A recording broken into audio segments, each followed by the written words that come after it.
La philosophie classique que nous avons écoutée à l'école, où on mentionne Platon et d'autres philosophes reconnus, nous a fait réfléchir que les anciens philosophes de la Grèce étaient très intelligents car ils pouvaient discuter des sujets difficiles, comme par exemple la philosophie de la vie, la philosophie de l'univers, le développement de la science, etc.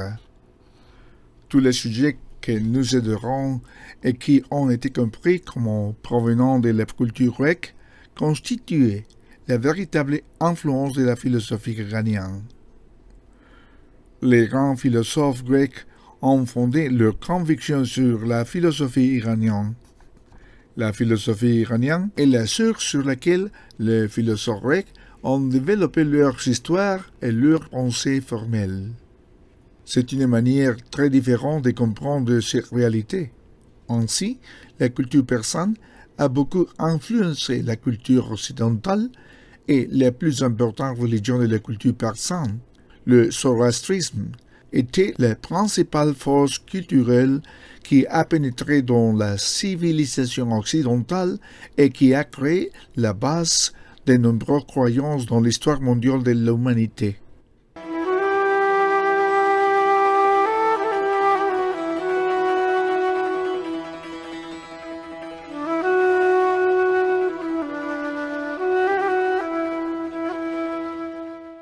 Zarathustra, l'ancien sage de la tradition iranienne, a probablement vécu entre 6000 et 8000 ans avant notre ère, bien que les érudits modernes n'accordent aucun crédit à cette affirmation et établit une période de sa vie autour de 1800 ans avant notre ère.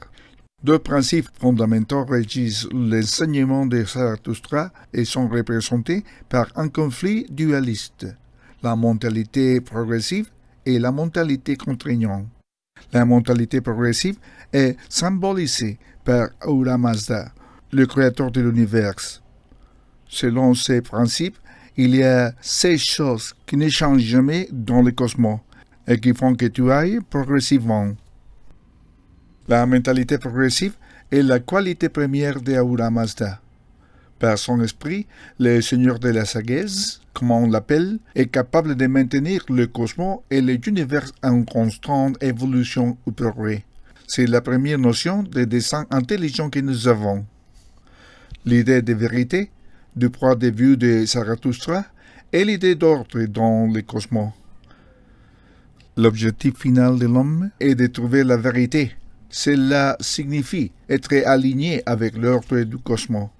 Avant la conquête de la Perse, les Grecs avaient une notion différente, la notion de décroissance constante de manière cyclique à partir de l'âge d'or jusqu'à la renaissance de l'âge d'or.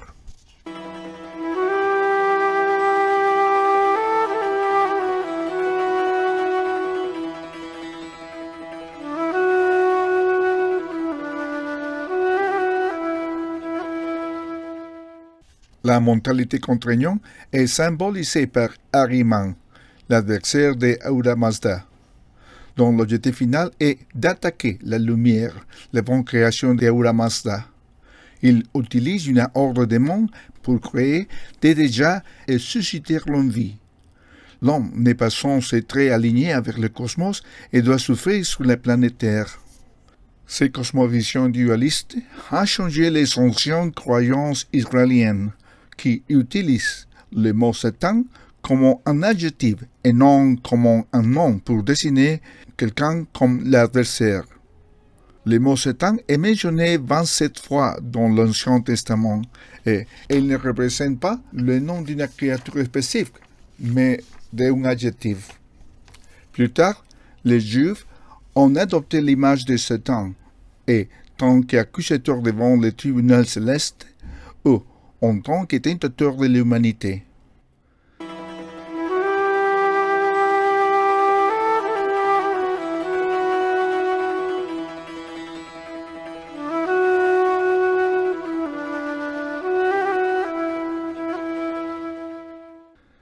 C'est dans le Nouveau Testament que Satan est adopté en tant que figure principale du mal, imitant ainsi la figure d'Ahriman de Zarathustra et créant la même vision dualiste du zoroastrisme.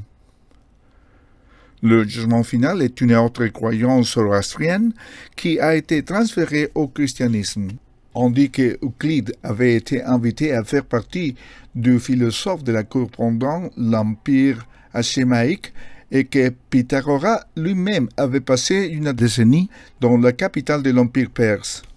Il semblerait que Platon ait appris l'existence de la philosophie zoroastrienne par l'éveillé d'Eudoxe et en était intégré une grande partie dans son propre réalisme platonicien au IIIe siècle avant notre ère. Même Platon a été accusé d'avoir plagié des parties d'enseignement zoroastrien.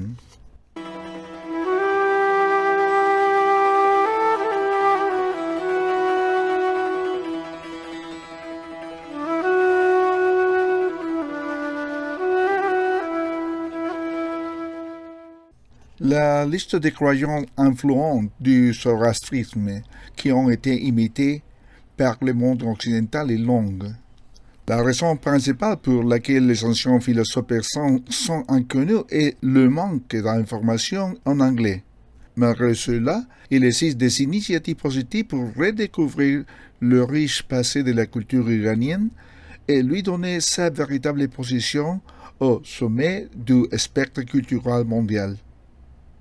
Pour les besoins de ces podcasts, nous devons faire une pause dans ce long chemin, mais nous espérons avoir créé une nouvelle façon de penser à la relation intime entre la philosophie grecque et l'iranienne. Nous ne faisons que découvrir les proies de l'iceberg.